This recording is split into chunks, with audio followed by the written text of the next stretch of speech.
Hola, hola, bienvenidos a mi canal y el día de hoy hablaremos de un tema un tanto controversial. Hablaremos acerca del dióxido de cloro y su uso para tratar el COVID-19. Así que sin más preámbulos, empecemos.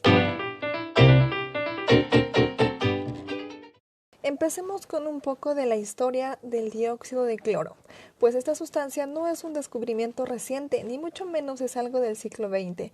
Es mucho más antiguo y por ende hay muchos estudios acerca de este. Este gas fue producido en 1811 por Humphrey Davy. Este gas salió producto de una reacción entre ácido clorhídrico y clorato de potasio. En ese entonces se le denominó como euquiorine. En 1834, Watt y Burgess inventaron el blanqueamiento de la pulpa y justamente citaron a euquiorine como un agente blanqueador. El dióxido de cloro fue conocido primero como lejía y posteriormente como un desinfectante. Incluso durante la Primera Guerra Mundial se le quiso usar como un agente desinfectante de heridas, pero no se pudo realizar. Solamente se usaba en ese momento el hipoclorito de sodio. El dióxido de cloro era de difícil manejo e incluso el transporte era demasiado peligroso. Ya en el siglo XX se logró incorporarlo como un desinfectante. Por primera vez se usó en Bélgica para desinfectar el agua de un balneario. Desde allí empezó su uso para desinfectar el agua.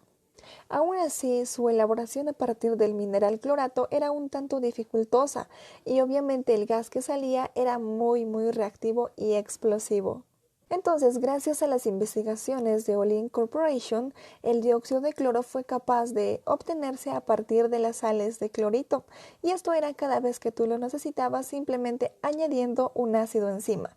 En este caso, podía ser el mismo cloro. La historia y la trayectoria del dióxido de cloro suena un tanto interesante, pero vayamos a ver qué sucede con la estructura química, qué cambios ocurren y qué características tiene esta. Primero, cabe mencionar que el dióxido de cloro es muy distinto al cloro elemental, por tanto, todas sus características y la estructura van a diferir demasiado. Cabe resaltar que el dióxido de cloro es una de las pocas moléculas del reino mineral que no van a cumplir la regla del octeto. Van a compartir pares de electrones impares, solamente 7 entre las dos moléculas de oxígeno y la molécula de cloro. Obviamente eso va a dar lugar a un fenómeno llamado resonancia o mesomería. Debe resaltar también que el dióxido de cloro tiene una buena estabilidad, esto porque la distancia entre el cloro y el oxígeno es más pequeña a comparación de otras moléculas. Obviamente, gracias a esto va a tener muchas propiedades como oxidante, puede actuar como reductor, incluso puede actuar como dador y receptor de electrones. Esto a pH neutro. El dióxido de cloro tiene una estructura un tanto excepcional, por tanto va a tener unas características muy interesantes. Primero, que el dióxido de cloro es un gas un tanto verde amarillento, muy estable y muy soluble en el agua. Tiene una propiedad biocida de muy alto rango de pH que va a variar de 3 a 10, pero es mucho más estable de 4 a 9.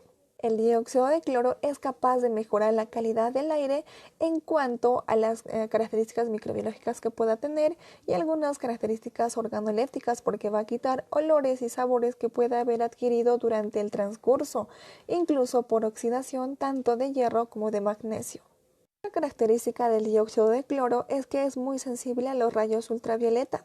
Asimismo, se puede citar muchas ventajas del dióxido de cloro con su acción desinfectante, como su alta capacidad bactericida, incluso su mayor capacidad para eliminar esporas, incluso mayor al del cloro elemental, su alta solubilidad en el agua y también su nula reacción con el amoníaco o las sales de amonio que se usan como desinfectantes habituales.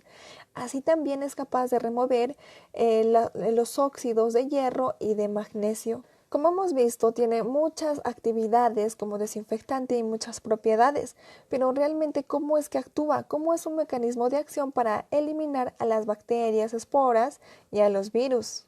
Tenemos que recordar que el dióxido de cloro tiene una capacidad desinfectante menor al del ozono y mucho mayor al del cloro elemental. El dióxido de cloro dentro del agua se va a mantener como dióxido de cloro, por tanto va a tener una capacidad para penetrar en la membrana celular de las bacterias y de los microorganismos, lo que va a posibilitar su eliminación o su destrucción total. ¿Y cómo actúa para eliminar los virus? Porque recordemos que el dióxido de cloro también sirve para eliminar o destruir a los virus, pues este tiene otro tipo de mecanismo de acción. Esta va a tener que penetrar en la cápside o en la capa proteica del virus. Obviamente luego de ingresar va a reaccionar directamente con su ARN y lo va a dañar. De esa forma el virus ya no va a tener la capacidad de, de replicarse o generar mayor cantidad de virus dentro de una célula o de una bacteria. Según estudios realizados en Estados Unidos y Canadá, el dióxido de cloro es capaz de eliminar enterovirus como Escherichia coli y también amebas. En este caso, cabe recordar o cabe mencionar que el dióxido de cloro va a actuar con los compuestos orgánicos a partir de una oxidación. Si hacemos una comparación con el cloro elemental, este al reaccionar con compuestos orgánicos o precursores orgánicos va a formar trialometanos y también otros compuestos halogenados. En cambio, el dióxido de cloro va a reaccionar con el ácido húmico, que va a ser un precursor de los trialometanos. Obviamente, esto va a hacer posible de que se produzca menor cantidad de compuestos halogenados. Esto según investigaciones de Berg. Y quizá ahora te formules esta pregunta: ¿y para qué se ha estado usando actualmente el dióxido de cloro? En Estados Unidos se lo ha estado usando como blanqueador en las industrias papeleras, justamente porque el dióxido de cloro no altera a la celulosa.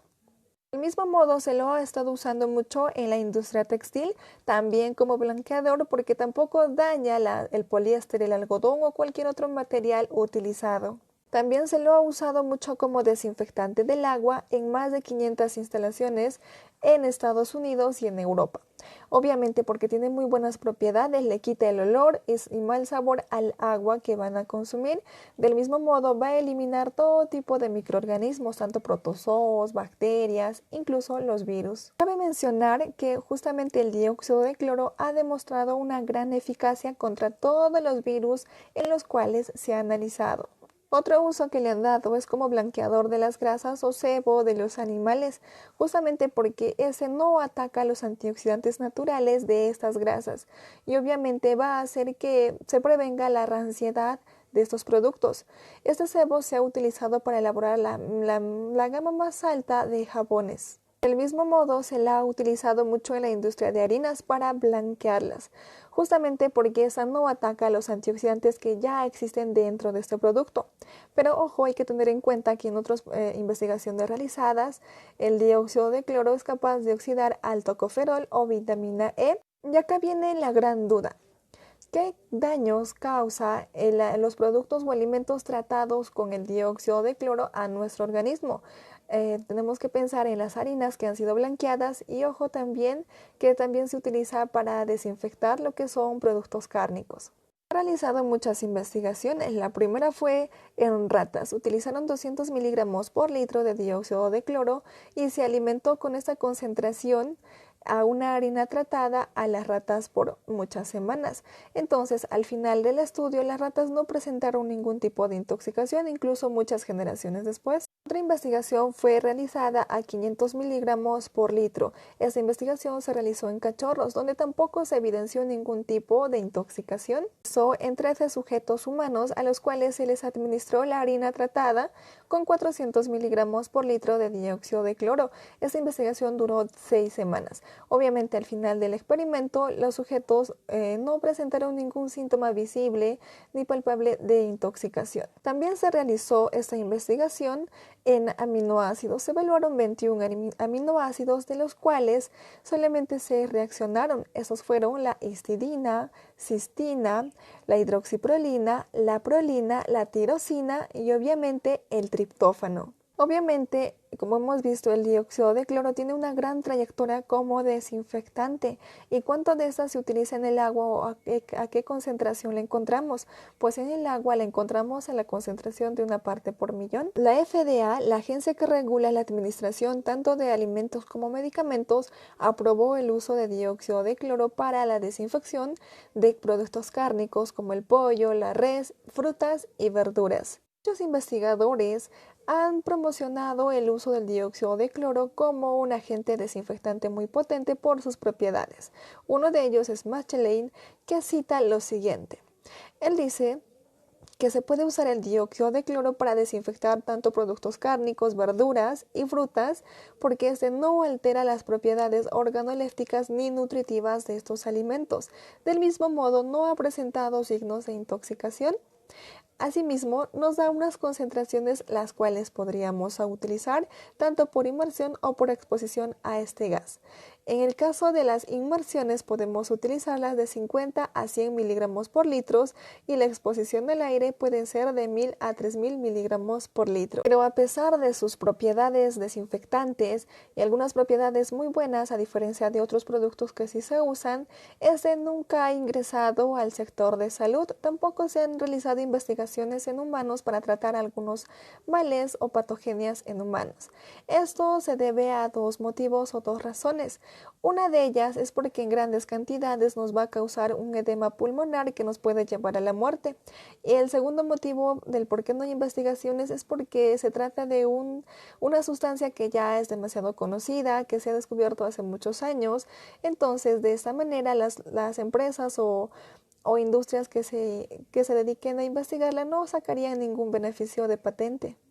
Y si aún te preguntas de por qué un producto químico que es capaz de matar fácilmente tanto virus como bacterias no mata a humanos, pues es por una sencilla razón. Porque algunos productos químicos actúan de distintas formas. En el caso del dióxido de cloro es un producto muy volátil que al reaccionar con el oxígeno se disocia en iones de oxígeno y también de cloro. Obviamente también a pequeñas concentraciones que se introducen al cuerpo van a ser suficientes para eliminar virus y bacterias que tienen un tamaño inferior al de nosotros.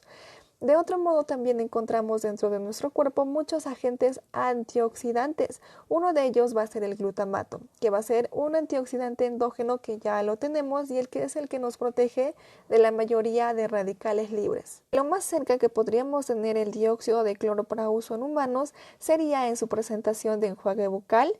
Este se ha utilizado mucho en odontología por sus buenas propiedades de eliminar microorganismos e incluso de quitar biopelículas. Y ahora viene lo controversial. ¿Es o no es peligroso y tóxico el dióxido de cloro? Para entender este punto es necesario saber que no todas las personas tenemos la misma fisiología. Esto va a variar demasiado de persona a persona, tanto en la capacidad de protección antioxidante que tenga como la defensa que haya adquirido durante todo el transcurso de su vida.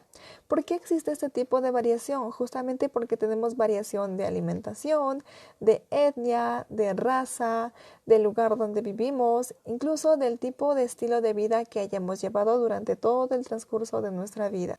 Normalmente nosotros ya estamos consumiendo dióxido de cloro si hemos consumido alguna vez harina refinada, porque esta se blanquea justamente con el dióxido de cloro.